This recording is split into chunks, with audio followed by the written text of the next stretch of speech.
सहनावतु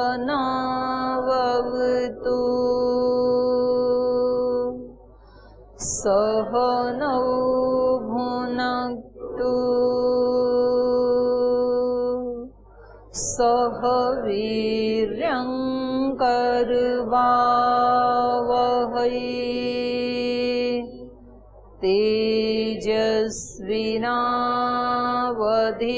तेजस्विनावधीतमस्तु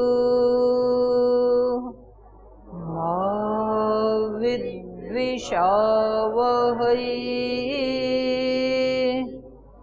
ॐ शान्ति शान्ति शान्तिः।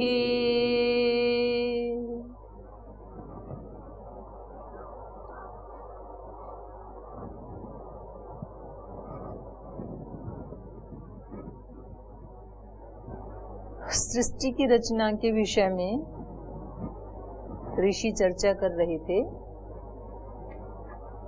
और उसको सृष्टि चक्र को ब्रह्म चक्र के रूप में और वेगवती नदी के रूप में ऐसे कल्पना कर रहे थे। और फिर उन्होंने बताया कि ये जो उद्गीत है, ये जो हमने गीत गाया है सृष्टि का, ये उसमें ब्रह्म चक्र में जो हमने पहला गीत गाया, जो हमने ऊंचे स्वर से उसका वर्णन किया, उसमें जो ब्रह्म चक्र है उसमें तस्मिस् त्रय सुप्रतिष्ठाक्षरम, तो इस ब्रह्म चक्र में 3 अक्षर सुप्रतिष्ठित हैं। अक्षर माने अविनाशी। तो जीव और ब्रह्म ये 2 तो अक्षर हैं ही, लेकिन यहाँ प्रकृति को भी क्या कहा? अक्षर, अविनाशी, नित्य। तो किस रूप में कहा? जो मूल प्रकृति है उस रूप में कहा।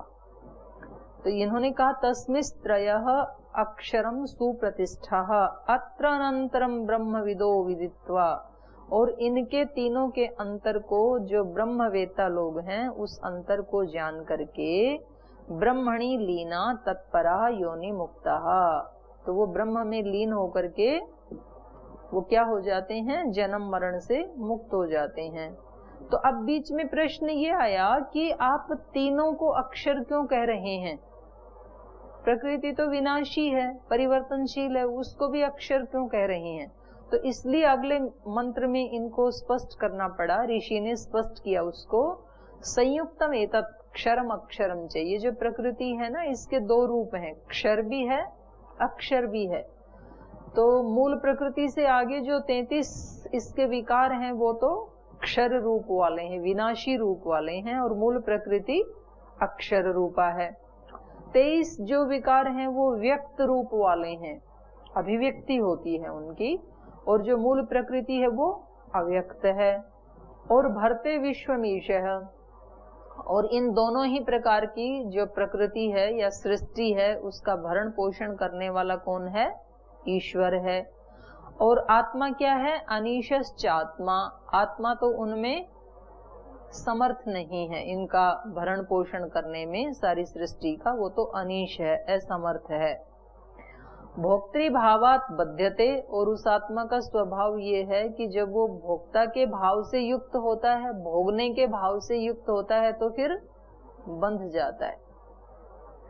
और जब उस ईश्वर को जान लेता है और उसकी शरणागति में आ जाता है और योग युक्त हो जाता है, भोग युक्त नहीं होता है, तब वो सब पाशों से सर्व पाशैः मुच्यते, तब वो छूट भी जाता है।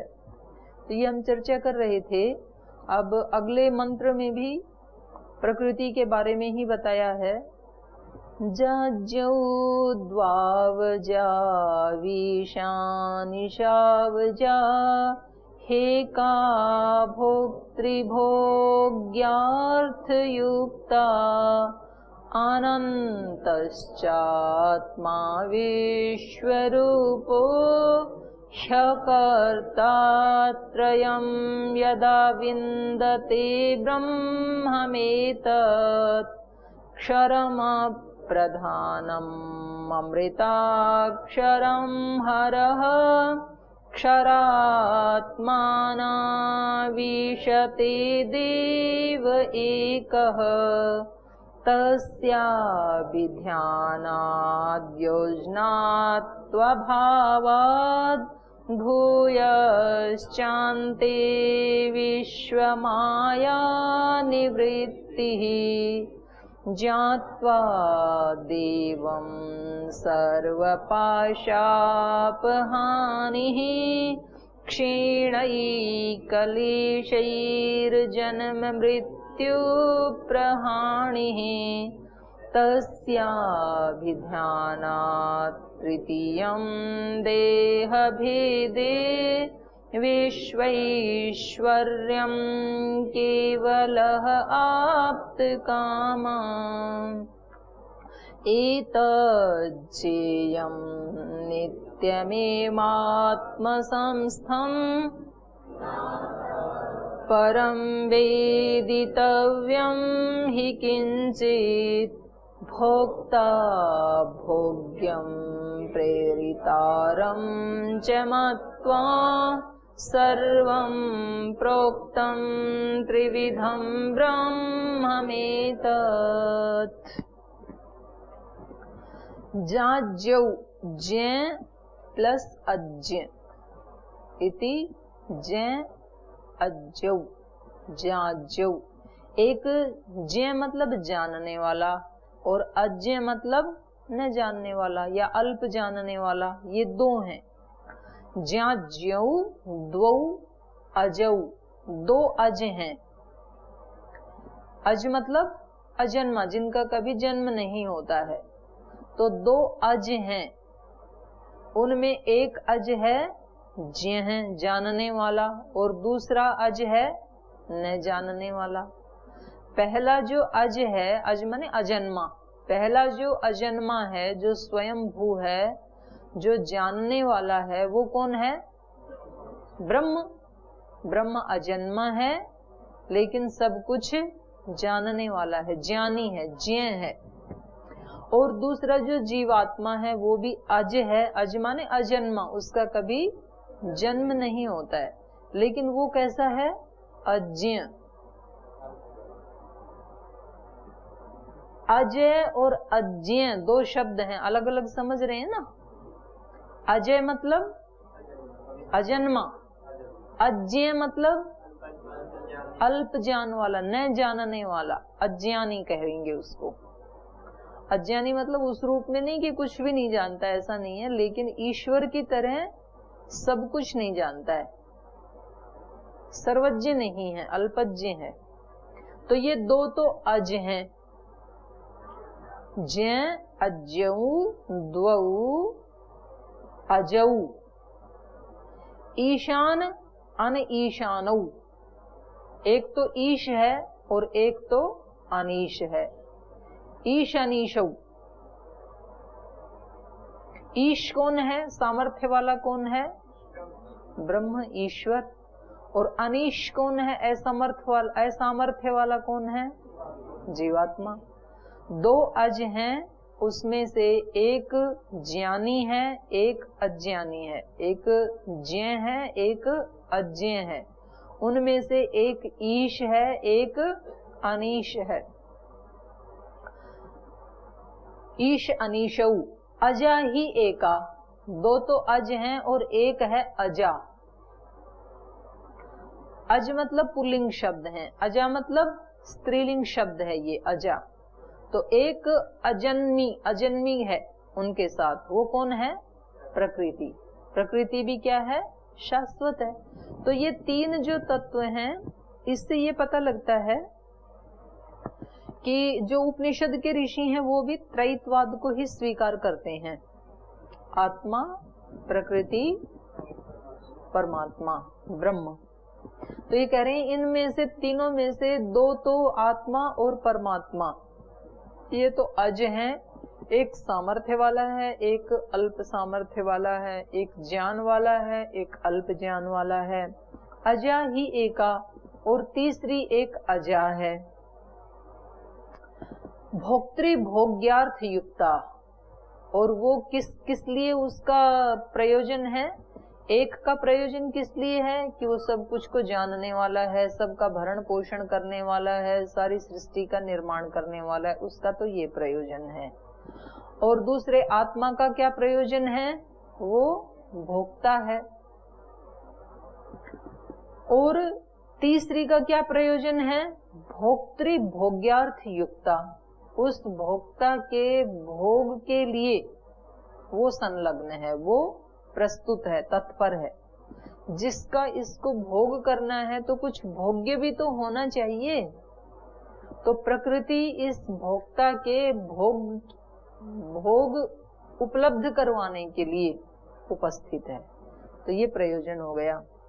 अजा ही एका भोक्तृ भोग्यार्थ युक्ता, भोक्ता के भोग्य के प्रयोजन के लिए जो युक्त है, माने लगी हुई है, तत्पर है।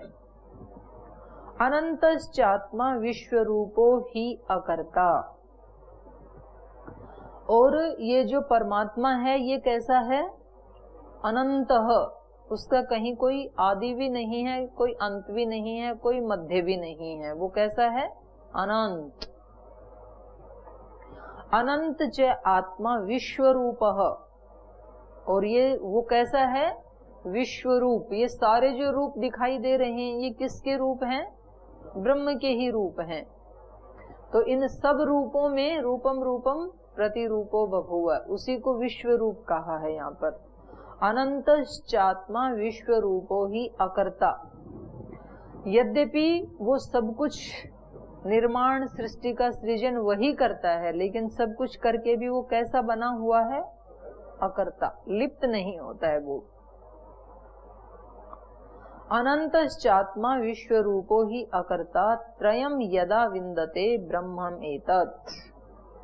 तो इस अनंत रूप विश्व रूप अकर्ता उस ब्रह्म को जान करके और भोक्तृ भोग्यार्थ युक्ता इस प्रकृति को जान करके और अपने अल्प सामर्थ्य और अपने अल्प ज्ञान को जान करके, तीनों के अपने अपने रूप को जब ये जान लेता है पुरुष, त्रयम यदा विन्दते, जब इन तीनों को पा लेता है, तीनों के स्वरूप को जान लेता है, तब विन्दते ब्रह्म एतत्, तब ये इस ब्रह्म को ही पा जाता है। तीनों के स्वरूप को पा जाता है, तीनों का स्वरूप अलग अलग उसकी अनुभूति में आ जाता है, तो समझ लो उसने ब्रह्म को ही पा लिया है। क्योंकि प्रकृति को भी प्रेरणा देने वाला ब्रह्म ही है, तो प्रकृति को जाना तो ब्रह्म को जान लिया। और ये सारी सृष्टि भी उस ब्रह्म का ही विश्वमय रूप है। तो इस सृष्टि को जिसने समझ लिया, प्रकृति को जान लिया, इसके स्वरूप को जान लिया। एक कुछ आचार्यों ने इसको असत कहा, अनित्य कहा। तो अनित्य तो है ये, लेकिन नितांत असत नहीं है। अनित्य तो है, परिणामी तो है, परिवर्तनशील तो है, लेकिन नितांत असत नहीं है और नितांत सत भी नहीं है। सत उसको कहते हैं जिसमें कभी कोई परिवर्तन नहीं आता, और नितांत असत उसको कहते हैं जिसका कोई अस्तित्व ही नहीं होता। तो अस्तित्व तो है इसका, अस्तित्व यदि नहीं हो तो फिर हम इसकी पहचान भी नहीं कर पाएंगे, इसका वर्णन भी नहीं कर पाएंगे। जिस चीज का नितांत अभाव है उसका कोई वर्णन कैसे करे? तो इसको कुछ ऋषियों ने इसको छाया की तरह कहा। जैसे हमारे शरीर की जो छाया है वो सत्वी नहीं है और असत्वी नहीं है, दिखाई दे रही है ना, तो सत्वी है, लेकिन वास्तव में उस छाया के पीछे जो सत है वो कौन है? हमारा शरीर।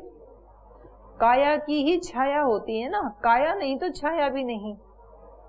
तो सत तो ब्रह्म ही है, सत तो मूल प्रकृति ही है। ये जो दिखाई दे रहा है ये सब क्या है? उस सत की छाया है। ये तो अनित्य है, ये उसका प्रतिबिंब है, लेकिन प्रतिबिंब के लिए भी पहले कोई बिंब चाहिए, बिंब का ही प्रतिबिंब होता है। तो ये नितांत असत नहीं है ये प्रकृति। इस रूप में जब कोई साधक इसको जान लेता है तो वो इसका सदुपयोग तो करता है, इसकी उपेक्षा नहीं करता है। ये सब झूठ है, सब असत है। महात्मा बुद्ध ने पूरा शून्यवाद का प्रचार प्रसार करते करते सब शून्य है, शून्य है, शून्य है, ऐसे जीवन भर प्रचार प्रसार किया। और दूसरी तरफ अपने मठ भी बनाई, विहार बनाए। जब असत है तो मठ क्यों बना रहे हैं? तो कई बार जो बड़े आचार्य हैं वो कोई किसी अलग रूप में चीजों को कहना चाहते हैं, लेकिन थोड़ा सा भी शब्दों का थोड़ा सा भी अगर इधर से इधर हो जाए ना तो फिर वो अर्थ के अनर्थ हो जाते हैं बड़े लोगों के। जैसे शंकराचार्य जी ने इसको जगत को जो मिथ्या कहा वो इसी रूप में कहा था कि ये अनित्य है, परिवर्तनशील है। अगर इसको नितांत असत मानते तो उस समय में देश के चारों कोनों में 4 मठों की स्थापना करने का प्रयोजन क्या था? असत ही है तो फिर असत के लिए क्यों प्रयास करना? तो असत का मतलब उन्होंने यही जाना था कि ये अनित्य है, आत्मा की तरह सत नहीं है, ये ब्रह्म की तरह से सत नहीं है ये।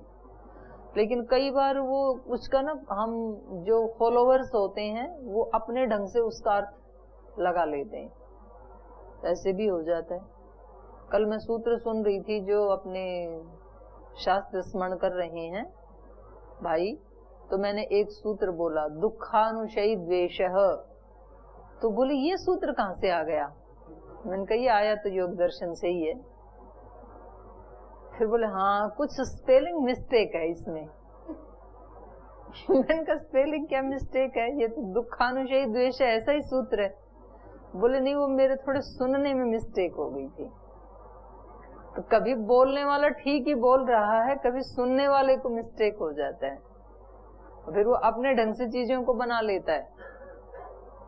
तो ऐसे बहुत चल रहा है, हमारे यहाँ भी चलता है। हम भी पूरा नहीं समझ पाए हैं जो हमारे ये आचार्य हमें जो बताना चाहते हैं, तो हम कितना समझ पाए हैं और कितना समझ सकते हैं, जितनी हमारी सामर्थ्य है। और जो हम बता रहे हैं उसको दूसरा व्यक्ति भी कितना समझेगा, जितने उसके सामर्थ्य है। तो इसलिए एक ही कक्षा में एक ही साथ पढ़ाया जाता है, लेकिन विद्यार्थियों की उपलब्धि, उनका ज्ञान का स्तर, उनके अंकों का स्तर अलग अलग होता है। उनके जीवन में उतना ही उतरेगा जितना उन्होंने बुद्धि से समझा है, इसलिए आचरण का स्तर भी सबका अलग अलग मिलेगा। तो कोई थोड़े कहे को ज्यादा समझ लेते हैं क्योंकि उनकी जो ग्रहण करने की शक्ति है वो ज्यादा है। तो आचार्य सामान्य रूप से कहता है किसी चीज को और वो उसको विशेष रूप से जान लेता है, ऐसे भी होता है।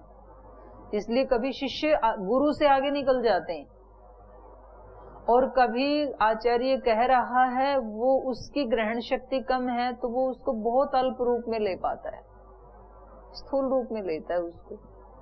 और जब आचार्य पढ़ा रहा होता है तो वो पीछे खेल रहा होता है, वो अपने साथी के साथ मजाक कर रहा होता है, उसको पता ही नहीं कि कितना बड़ा ज्ञान तेरे सिर के ऊपर से उतर जा रहा है, क्योंकि वो जागरूक ही नहीं है। तो ऐसे शास्त्र में भी होता है। तो इन्होंने ये बताया कि ये जो प्रकृति है ये तो कैसी है, परिणामिनी है, लेकिन इसके भोग के लिए ये तत्पर रहती है।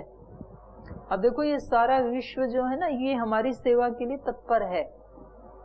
अब ये हमारे ऊपर डिपेंड करता है हम उसका यूज कैसे करते हैं। एक व्यक्ति के पास करोड़ों रुपए हैं लेकिन वो उसको खर्च कैसे करेगा? आप सबको 1-1 करोड़ रुपए दे दिए जाएं, खर्च कैसे करोगे? कहाँ कहाँ खर्च करोगे? ये कौन बोले? राम प्रवेश जी बिजनेस करेंगे। और बोलो। हाँ जी जयदेव जी, आपको 1 करोड़ रुपए दे दिए, क्या करोगे?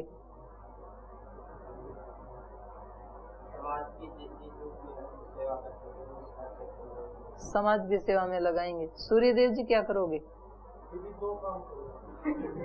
एक तो जो गांव में गरीब या खेती है उनको तरीका नहीं पता किस तरीके से करना, तो एक छोटे छोटे सेंटर 10-20 गाँव में बनाएंगे, उनको खेती और पशु कैसे रखने कम खर्चे में ज्यादा फायदा, वो ट्रेनिंग सेंटर बना के जानकारी देंगे। और जैसे संन्यास लेते हैं झोपड़ी बनाई थी, ऐसी 10-20 जगह में नर्मदा किनारे झोपड़ियां बनवा के लोगों को उनमें ध्यान भी करवाएंगे, ये उसमें लगाएंगे। और बताओ रविकांत जी क्या करेंगे?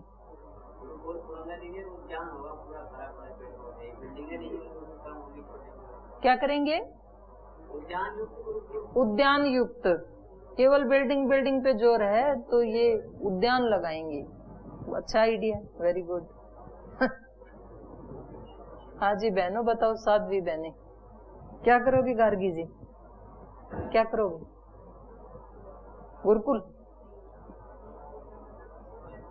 अपने क्षेत्र में गुरुकुल खोलेंगे, क्योंकि ये जहाँ से झारखंड से आई हैं, छत्तीसगढ़ से, वहाँ ऐसी शिक्षा के कोई सेंटर नहीं है, तो इसलिए इतनी दूर आना पड़ता है।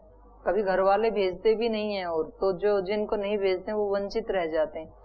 तो देखो अब रुपए तो 1 करोड़ ही हैं, एक ही है, सबके लिए एक एक नहीं है, ओनली 1 करोड़ है, और योजनाएं सबकी अलग अलग। तो ऐसे ज्ञान तो एक ही होता है, प्रकृति एक ही है, ब्रह्म भी एक ही है, लेकिन हर व्यक्ति उसका प्रयोग कैसे करता है? अपने अपने ज्ञान के अनुसार और अपने अपने संस्कारों के अनुसार, अपनी अपनी भावनाओं के अनुसार। अभी तो मैंने कुछ से पूछा, कुछ और पूछते तो कुछ और बताएंगे। विनोद जी क्या करोगे? है जी क्या करेंगे? हाँ 2 हैं, दोनों ही बताओ। ठीक है ना, वो तो समझ लो कि मिल गया आपको, उसमें कोई डाउट नहीं है। वेद धर्म के प्रचार प्रसार पे खर्च करेंगे। अब उनको लगता है कि यदि सबको वेद धर्म से अवगत करा दिया जाए तो बाकी के काम वो अपने आप कर लेंगे। तो सबके आइडिया बहुत अच्छे अच्छे हैं, सबके अच्छे ही हैं।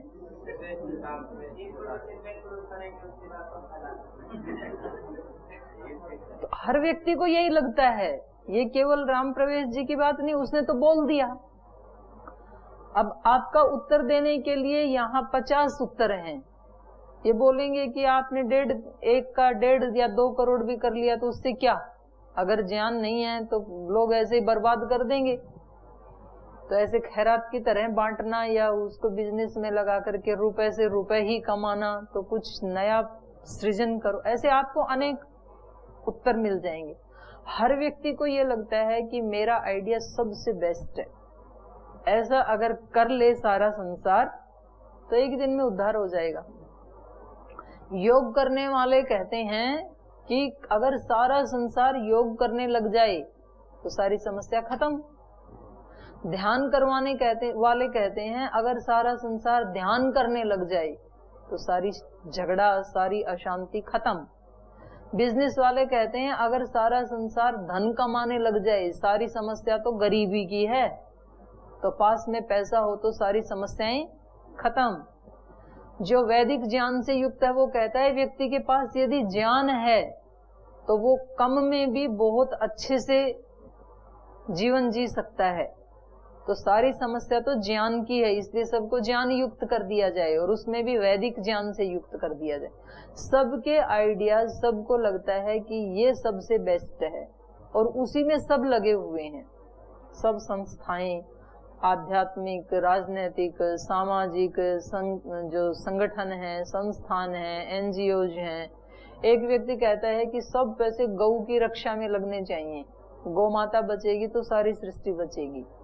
पशुधन में लगना चाहिए। आपने तो किसी ने बोला नहीं, क्योंकि सेवा कोई करता ही नहीं है, तो आइडिया भी आया ही नहीं, तो कोई दूसरा व्यक्ति इसको कहेगा।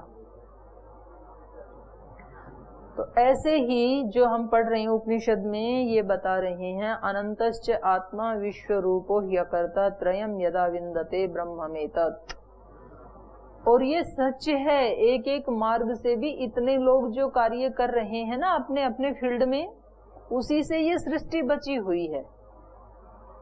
सब उन कार्यों को अपनी अपनी सामर्थ्य के अनुसार, जिनकी कम सामर्थ्य है वो थोड़े छोटे रूप में कर रहे हैं, बड़ी सामर्थ्य है तो वो बड़े रूप में कर रहे हैं, और उन सबको मिलाकर के ही ये संसार आज भी बचा हुआ है। नहीं तो ये सब प्रयास ना करें यदि महापुरुष, जितने भी साधु संत, सामाजिक, धार्मिक, आध्यात्मिक, राजनैतिक जो अच्छे लोग हैं, यदि वो वैसा ना करें तो फिर तो सारी अव्यवस्था हो जाए, तो उसी से ही बचा हुआ है। आगे बता रहे हैं, इन तीनों को जानना जरूरी है, इनका ठीक ठीक ज्ञान होना जरूरी है, और फिर जैसा ज्ञान होगा वैसा ही फिर हम उससे आचरण व्यवहार करेंगे। तो पहले किसी वस्तु का बौद्धिक स्तर पे नॉलेज होना जरूरी है, फिर उसके बाद जो हमने जाना है उसको जीवन में लाने के लिए अभ्यास करना जरूरी है, और अभ्यास के लिए 1-2 दिन नहीं, उसमें फिर वर्षों तक धैर्य रखने की जरूरत है। थोड़ा थोड़ा करके फिर उसमें एक्सपर्ट हुआ जाता है। वो हमारी स्किल के ऊपर निर्भर है कि आज का काम मुझे आज करना है, आज वाले को कल पे पेंडिंग नहीं करना। अब आप कहोगे जी हमारी परीक्षा तो जाकर के 6 महीने के बाद होगी इस फर्स्ट सेमेस्टर की, तो हमें पढ़ाई तो करनी है, लेकिन जिस दिन परीक्षा है उससे पहले दिन हम सब देख लेंगे पुस्तकें, तो फिर हम पास नहीं हो पाएंगे। 6 महीने के बाद जो आपको अगले सेमेस्टर में प्रवेश करना है, तो उस पास होने के लिए आज कितना पढ़ाई करनी चाहिए वो पढ़ाई आज ही करनी पड़ेगी। और फिर ये थोड़ा थोड़ा थोड़ा थोड़ा जुड़ के 6 महीने के बाद जिस दिन पेपर होगा उस दिन जो मर्जी पूछे एग्जामिनर, हम उसका उत्तर दे देंगे और हम अगले सेमेस्टर में प्रवेश कर जाएंगे। तो ऐसे ही हर ज्ञान का ये ही रूल है, चाहे वो आध्यात्मिक ज्ञान की प्रैक्टिस है, चाहे शारीरिक बल की अभ्यास करना है, चाहे संगीत का अभ्यास करना है, चाहे किसी खेल का अभ्यास करना है। एक दिन में कोई संगीतकार बनता है क्या? वर्षों अभ्यास करना पड़ता है हारमोनियम के साथ, बाजे के साथ, तब जाकर के वर्षों के बाद उसमें वो प्रवीणता आती है, निपुणता आती है। ऐसे ही साधक में भी एक दिन में हम किसी उपनिषद की कक्षा में आए और हमने ये पाठ सुना कि प्रकृति अलग है, परमात्मा अलग है, जीवात्मा अलग है।